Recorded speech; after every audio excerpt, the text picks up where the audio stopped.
When you come into BCI, the team members, they're very outgoing and it's very heartwarming. They're so happy to be a part of something. It really affects you in your heart and the way you look at things.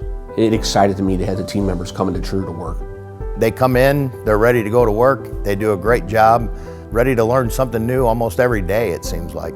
One of the things that I won't forget from the first graduation was they all were like, hey, you know, this is the first time in my life that I had a real opportunity to get a real job, to be able to give back to the society, and to really just have a shot.